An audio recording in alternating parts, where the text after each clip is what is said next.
مفيش أسوأ من إجابة كويسة جدا على السؤال الغلط. شغلة المعماري بتبدأ من بداية إدراك وجود احتياج معين وجد بسبب مشكلة. فخلينا نقول بدل إيه نوع المشاريع اللي بنكون قادرين على تصميمها، خلينا نقول إيه أنواع المشكلات اللي بنكون قادرين على التعامل معها والتفكير فيها بشكل كويس. بداية من مشكلة الإسكان والزحمة وحتى المشكلات الطبيعية زي الفيضانات والزلازل، انتهاء بمشكلات ممكن تكون بتحصل في أثناء التنفيذ واللي بيتطلب إن أنت تكون قادر على استخدام أدوات الصنايعي لو تطلب. هنتعامل مع مجال العمارة بشكل علمي وبشكل منطقي، وكأي منهج علمي من المفترض ان هو يوفر حلول سليمة للمشكلات الحالية وللمشكلات المستقبلية. واي منهج علمي ما بيبدأش غير قبل ما بنعرف هم اللي قبلينا عملوها ازاي، وصلوا فين، حدودهم وصلت لفين، ونبدأ نكمل من مكان ما هم وقفوا. وده علشان نحصل على نتيجة مختلفة في الاتجاه الأحسن. نبدأ بأول نوع من المشكلات وهي مشكلة الإسكان، يعني مشكلة بحجم مدينة. المدن من البداية لما بيتم اختيار موقعها بيتم اختيار موقع يكون بعيد عن الكوارث الطبيعية زي خط زلازل أو زي خط سيول. ومن ضمن المحددات إن هي تتقسم بشكل طبيعي جدا لمستوى اقتصادي ومتوسط وفوق المتوسط وترفيهي وغيره. دي المستويات الإسكان المختلفة اللي بتكون موجودة في نفس المدينة. وعلى افتراض إن بيتم تصميمها علشان تستوعب 1,000,000 نسمة، فبيبقى القدرة الفعلية للاستيعاب 1,500,000، وده عشان الأطفال واللي وافدين من المدن والمحافظات الأخرى. ولازم في تخطيط أي مدينة بشكل طبيعي بيكون معمول حساب امتداد مستقبلي لكل منطقة اقتصادية، منطقة متوسط، منطقة فوق المتوسط. ما بين ال 1500 وال 1700 في نيويورك ومراحل تطور التخطيط، الوحدة السكنية في نيويورك والمباني ما بيدخلهاش الإضاءة والتهوية إلا من جزء خلفي أو من جزء أمامي فقط. وداخل الوحدات السكنية ما كانش في حاجة اسمها خصوصية، كان كل فراغ بتدخله من خلال الفراغ اللي قبله بشكل يشبه عربيات القطر. وكتير جدا من الغرف دي ما كانش بيدخلها لا هواء ولا إضاءة طبيعية، فكانت بيئة خصبة جدا لكل أنواع الأمراض والأوبئة. وكان معدل الحمامات كان حمام واحد بس لكل 20 فرد، والمطبخ والحمام أصلا كانوا هما الاتنين فراغ واحد. وطبعا لك أن تتخيل الزحمة بتكون عاملة ازاي في الشوارع. ومن 1930 ومع انتشار الأوبئة بشكل كبير جدا بدأ يظهر احتياج فعلي لأن أنت تبني وحدات سكنية جديدة. فتم تصميم جزء جديد خالص في المدينة بيوفر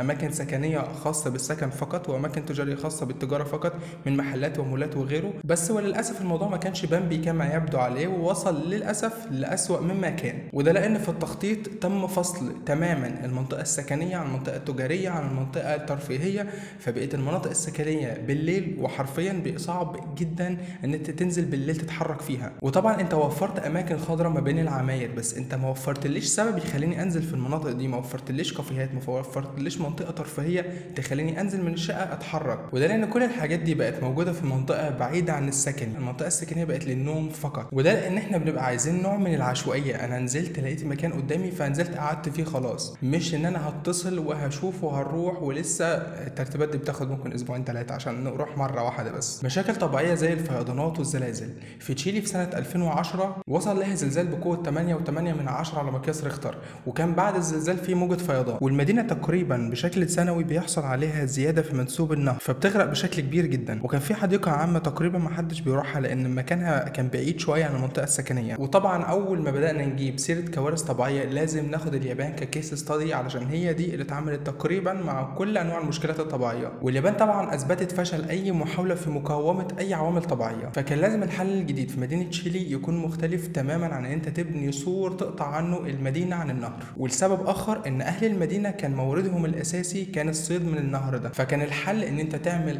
غابة طبيعية ما بين المدينة وما بين النهر. انت بكده هتكون وفرت دخول لسكان القرية للنهر، وفي نفس الوقت موجة الفيضان اللي هتيجي زخمها هيقل جدا لحد ما توصل للمدن، فمش هتأثر في المباني الجديدة اللي موجودة. وبنفس الشكل ده في القطب الثاني من الكوكب في مدينة مانهاتن، كان بسبب الموجات الفيضانية والزيادة اللي بتحصل كانت المدينة برضو اقترحت مشروع بشكل ما ان هم عايزين يعملوا زي خط فاصل ما بين الجزء المائي والجزء السكني للمدينة، فكان لازم خط الدفاع بتاعك عن المدينة من الموجات دي يكون معمول بشكل طبيعي. فطبعا مشكله من الطبيعه فانت بتوجد لها حل من الطبيعه، وده بناء على ان اليابان لما عملوا حاجه وما نفعتش فاحنا لازم نبدا من بعديهم، مش ناخد نفس البدايه بتاعتهم. والنتيجه كانت افضل بكتير من اللي وصلوا، والنتيجه هي ان انت ضفت حاجه جديده وطريقه جديده في التعامل مع المشكلات الطبيعيه. نصغر حجم المشاريع او حجم المشكلات شويه من مستوى المدينه لمستوى مجاوره سكنيه، ودي اللي فيما معناها بشكل ضمني مجمع سكني بيضم مجموعه من الخدمات الاساسيه. نفس مشكله المدن ككل بتبدا من المجاوره السكنيه. فاحنا خلاص خلينا ناخد النماذج الناجحه في الجزء ده. ففي نموذجين معانا، ذا 8 هاوس وذا ماونتن. المشروعين دول تموا من خلال نفس المعماري ونفس الشركه، والنموذجين دول انت بتحل المشكلات اللي موجوده حاليا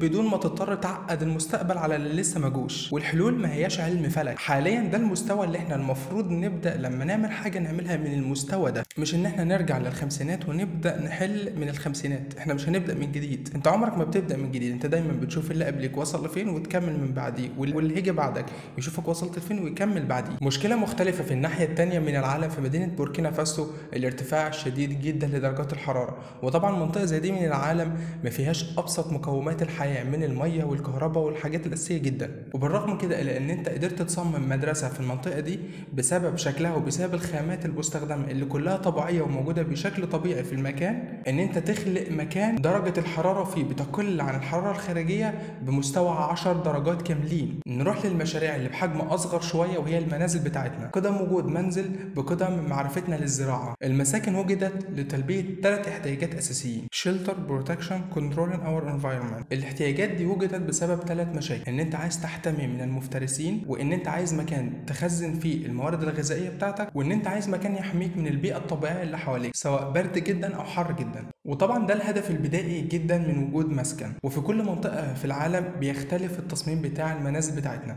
وده طبعا لان كل منطقه بتتعامل مع مناخ مختلف ومع مشكلات طبيعيه مختلفه، وده بعيدا طبعا عن المعلبات اللي بتتوجد في اي منطقه في العالم وبتشتغل عادي. خلينا نصغر حجم المشكلات خالص ونبدا نتكلم عن بدايه تنفيذ اي مشاريع من المشاريع دي، وهي الاشراف. خلي دايما في بالك ان الفئه العامله في الموقع هم الايدين العامله للمهندس في الموقع، وده حرفيا. وطبعا لك ان تتخيل لو التواصل بينك ما بين ايدك ما كانش كويس المشروع ممكن يكون شكله عامل ازاي. هو كده كده المشروع هيتم وكده كده هيتم بشكل صح، بس انت هتبدا تستهلك في تفكير في حاجات واهتمام بحاجات صغيره جدا ما كانش فيه داعي منها. انت لازم تحرص على ان تفكيرك ومجهودك يبقوا موجودين في المكان السليم، المكان اللي هيأثر بشكل سليم في المشروع. وده طبعا لان نظره المهندس في المكان لاي جزء بتختلف. فكمثال المحاره مثلا، انا مش ببص لكل حيطه ان هم 4 حوائط كلهم شبه بعض، لا طبعا الحيطه دي سد، فمسطح المحاره عندي بقى كبير شويه، فانا لازم اعرف التمدد والانكماش هيحصل معايا ازاي. الحيطه الثانيه فيها لحام كاميرا مع عمود مع الحيطه،